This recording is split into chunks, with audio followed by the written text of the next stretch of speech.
So Rode reached out to me and sent me a couple of things, the Rode PodMic USB, and then they sent me a long 20-foot cable of an XLR that's red, and as I love it, I don't need 20-foot cable for what I'm doing today, so we're not using it, but we are testing the Rode PodMic USB versus the Rode PodMic, and you're actually listening to either one of them, and right now you don't know which one you're listening to. All it says at the bottom is microphone 1 and microphone 2, and we're going to go back and forth between them just so that you can understand how this microphone compares to the original Rode PodMic. In its build quality and everything that offers, it's very similar, plug and play, except one is black and one has a gray shroud. The Rode PodMic USB actually comes with this really cool kind of wind muff that goes on top, and what's really cool is it fits on both the Rode PodMic USB and the original Rode PodMic, and as you can see, if you put it there, it actually turns this one very close to the color. So if you have some of these and you upgrade to some of these, you can kind of maybe use these to kind of mask the look. But something that's also really cool that I didn't really pay attention to, this is the Maono PD400X. It's very much shaped very identical to the PodMic. It also fits on here just fine, really cool. But yeah, it goes on both, and we'll do some sound tests with them in just a moment. I'll do one with the PodMic on as well as with the PodMic USB on.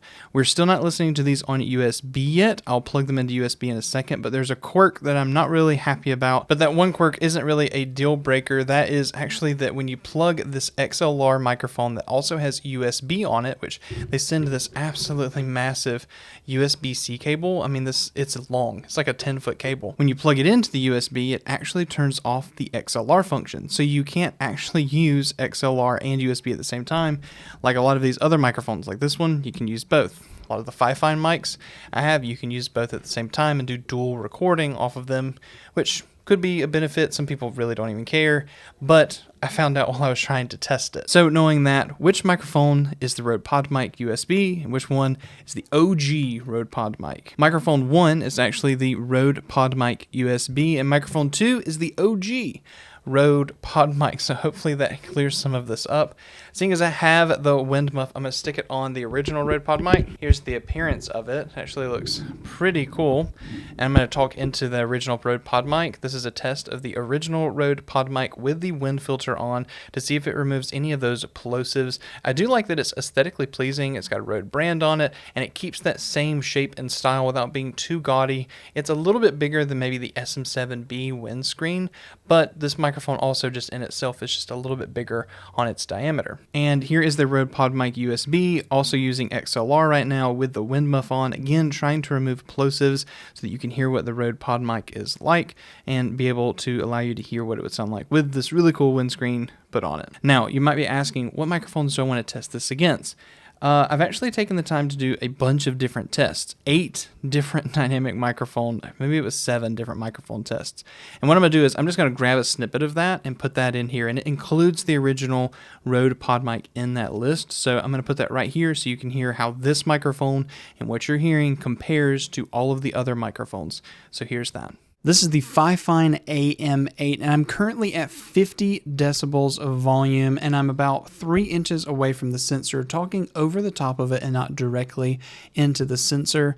This microphone has a lot of handling noise because it has a plastic body, but in this case I have it on a boom arm to try to reduce all of that so you can hear the true sound of this microphone on XLR. Again, through the Wave XLR, no cloud lifter. This is completely raw audio, no filters. I'm only going to gain match. Next up is the Fifine Rocket, and this microphone is completely USB only, and you can actually plug in another USB to get RGB on this. I'll show some B-roll of it. This is at 100% volume for Windows, and there's not a gain knob on this microphone, but it is a dynamic mic, and I felt like I should include it just for you to have it if you've ever seen this kind of funky Rocket one. It comes with a boom arm and everything for like 50-something bucks, so that's this microphone. Let's go to the next one. This mic is the Fiduci SL40, and I'm at 51 decibels of gain on this microphone, and I'm again about 3 inches away from the end of the microphone and the end of the actual capsule because it is so close to the top. And this microphone is about, I think it was about $100, but on sale for around 70 most of the time. Still has USB, and again, this sound is completely raw from the Fiduci SL40. Let's go on to the next microphone. This is a sound test of the Fifine K688. We're at 50 decibels, and I'm about 3 inches away from the capsule because it is towards the end of the actual microphone. And so this is what you would hear if you're using the Fifine K688. And I do believe it has the exact same sensor as the AM8, but you can be the judge of that and tell me what you think. Once again, completely raw, 50 decibels, Fifine K688. Next up is the infamous Rode PodMic, and this thing is a chunk. It is heavy. However, this microphone has been seen in a lot of budget setups for audio. However, let's see what you think of it. This is at 55 decibels of volume from the Wave XLR, and again, no filters applied. I'm going to keep repeating that because every video people say, you've added so much stuff. No, I mean, YouTube compresses stuff, let's be honest, but this is at 55 decibels of gain, and I'm about 3 inches away from the end of this microphone, but the capsule does sit a little further down inside this, so you do have to go a little closer if you want to get that presence feel and that proximity feel. So once again, this is the Rode PodMic. Let's go on to the next microphone.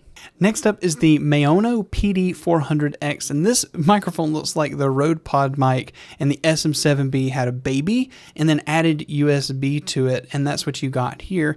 This microphone is unique because it does have software that comes with it on the USB side for EQ and a whole bunch of stuff.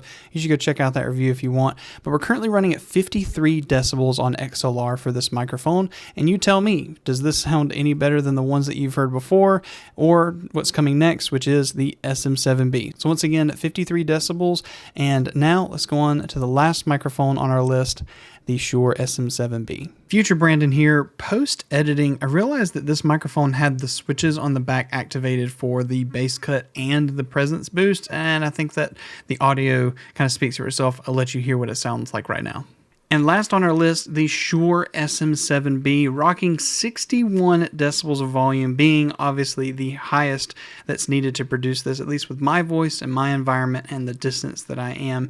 Also had the gain, what I feel like was just a little too high. We're actually running the SM7B at 58 decibels of gain right now at its current state. So this is the SM7B sound test, completely untouched.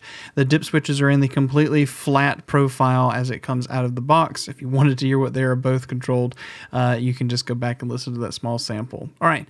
Now we're going to go back through all of the microphones from this list in reverse order, just so that we've walked all the way up to the SM7B. Let's go all the way back to the AM8 and then go for our final thoughts.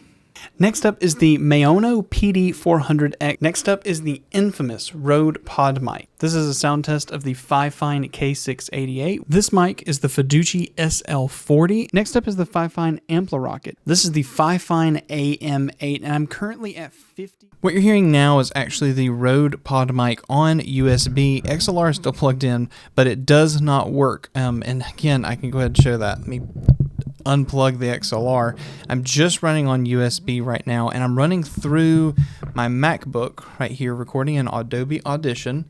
And there's a few things that are interesting about this that are kind of not what I expected from a microphone at this level and what you actually have on the device. So let's talk about everything that comes with the USB side. We've listened to the XLR. Now you're listening to what it sounds like on USB. First of all, for USB, this does come with a really awesome app, which is the Rode Connect app. And I plan to do an entire video just on Rode Connect because I do think it's an option, kind of like Voice Meter or any of the other apps that we've talked about, like Wavelength software, where you can kind of split a whole bunch of stuff out and have full granularity of your stream, kind of how it works, because it even has a stream channel, a system channel, and a like virtual channel. It's really cool.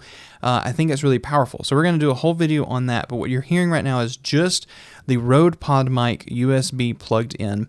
On the back of this device, there is a volume slider roll and then nothing else. It's the only button, and then you have one light that goes between green and red.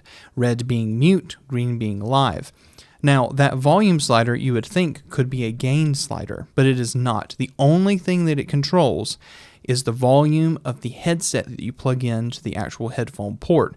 Nothing can be controlled on the gain on this device except for what you control through the Rode Connect program or through the Windows settings or through the Mac settings. There is no control of that on the device. And if there is, I haven't figured it out after playing with it, and there's nothing in the manual specifically telling me that this is how you do it. You can't long press it to switch, nothing like that. It just mutes the device. And even I wasn't able to get it to mute consistently either. So make sure that you actually fully push that dial all the way in and depress it to make sure it mutes. There's no indicator on the front of the device, on the top, on the bottom. The only way you know it's muted is by looking at the back of the device. Now again, there are other microphones around this price point that do something even better. They show you where you're muted, whatever the case, but maybe not the Rode signature look. So what you're probably wondering is, what is my opinion on what this sounds like? Do I go with this and consider an upgrade to my original Rode PodMic? Should this be my first microphone as an investment? And should this be kind of revered as the PodMic, the podcasting mic to go for? I can't tell you exactly what purchase to make, but I'll give you my recommendations. I believe this microphone comes at $199 USD, and that's pretty big and substantial for what you're getting. Now, not only a really good XLR microphone, but you're getting the Rode brand name. It does have a very hefty body. It's literally like a tank. If somebody broke in my house, this is the thing that I'm throwing at people. But both of them are built like tanks. They can take a beating, and they do have a quite nice aesthetic onto streams as well as into videos. So there is a quality that comes with that. But for the feature set that you're getting, is it the best thing you can probably get for the money? Well, that's going to depend on you. I do think microphones like the Mayono PD400X or even the Fifine series, a lot of those microphones we covered, you can get similar sound with maybe a few more features, especially lights to tell you when you've muted on the front of the device somewhere. But as far as its quality and what it produces, I do think that it is a microphone that you can EQ just like the original Rode PodMic and get it to where you want. And I do think this is a great option to throw in a bag. Not only is it a USB cable to USB-C, USB-C to USB-C, but it's small enough and compact enough that this could go with you on the road, and it's going to be able to take a beating. So if I were to travel, like I'm going to TwitchCon later this year, this microphone is probably what would travel with me. It's not a plastic body, all metal body, and I can plug it in USB and get really good audio, take a small little mic stand like this, and have a great setup. And that'll wrap this video up. Make sure you check out the video on the screen right now. It's the other video where I covered 7 microphones that I kind of sampled earlier in this video. You should go check out that video. Fantastic comparison, and we'll see you in the next one.